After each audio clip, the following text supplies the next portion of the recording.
you can't trust people that want power. You just can't.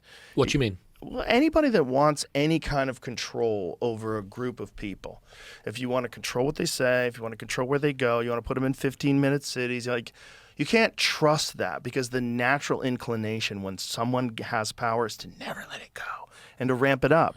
They're in the power business. If you're in the power business, you don't want to keep making the same amount of money every year. You don't want to have the same power every year. That's boring, right? Like if you're an insurance salesman, you want to be the fucking employee of the month. You want to make more money next year. You got your eyes on a new Lexus. You're trying to make more. You're not trying to stay maintained. That's not the game you're in. And if you're in the power game, and if you're in the game of enacting new laws in order to have, we need safety.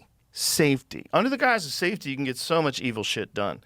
And if you start doing that, you're not going to say, you know what, guys, we were that safety bill. We were really wrong. And what's really important is discourse. What's really important is that maybe I wonder why you think the way you think. And, maybe part of this polarization process is not enabling us to see valid points the other side has. Let's all come together and talk about this as reasonable human beings. That's not what they're going to do. They're going to just come up with more fucking reasons to put you in a cage.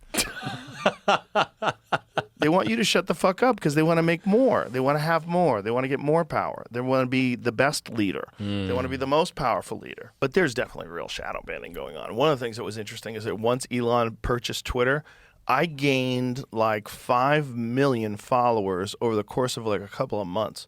I was like, what's going on? It's because I was somehow or another, they had locked my followers down. I'm not complaining about this. I'm just observing. I know I have a lot of followers. It's ridiculous. But I started, I think I had 7 million. And I used to go up pretty steady. And then somewhere during the woke days, during the dark days of woke, when it all started happening, which is around, I think, 2014, 15, 16, it started really ramping up. And then it seems like from 16 on, real censorship started really kicking into high gear, because then they had a reason for it. Donald Trump is our president. We have to make sure this never happens again. In fact, there was a meeting, I believe, I don't want to say the tech company because I might be incorrect, but one of the main people at this tech company specifically said at the meeting, we have to make sure this doesn't happen again.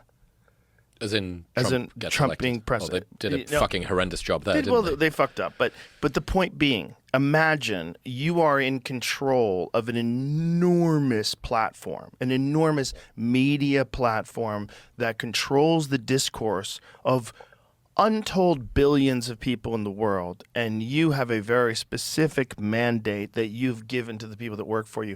We have to make sure that we control who the king is. Because that's what you're saying. Well, are you saying we have to make sure this doesn't happen again? Well, how do you do that? How do you do that if 50% of the people don't agree? By force. There's only one way.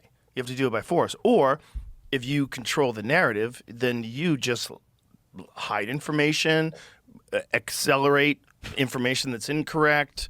You just ban people from communicating. You kick people out. Well, I mean, some people would say that getting to choose who's king is what you do if you then buy that social media platform. Sure. There's an argument for that, like what Elon did. There's a real argument for that. But there's also an argument for, don't you think it's a good idea if we have at least one of these motherfuckers that's huge, that you can go wild, wild west on and say whatever you want? I think that's very important. You don't have to agree with them. There's all these tools you can use. One of them is the mute button. You can mute people. Bye-bye. I don't want to hear you anymore. You're annoying. Or you can ban them. I don't even want you looking at my page. Get out of here. Those things exist. Like, you can curate who you're communicating and interacting with. But if you don't have one of these groups that's resistant to intelligence agencies shutting down legitimate voices, including during the COVID times, it was guys like Jay Bhattacharya from Stanford, guys from MIT, because they were saying something that didn't jive with what the agenda that Fauci was pushing through. Where do you think we're at now, if you were to sort of predict what the trajectory of the speech stuff is online? Talk about America. The UK, I think, is just a lost cause. Do you think that we're going to continue on this general path, which seems to be a little bit more sanity from Yes. the peak? I think people realize from the peak, and most importantly, realize from Elon's purchase of Twitter. When Elon purchased Twitter, and I don't say this lightly, I think he changed the course of civilization. I really do.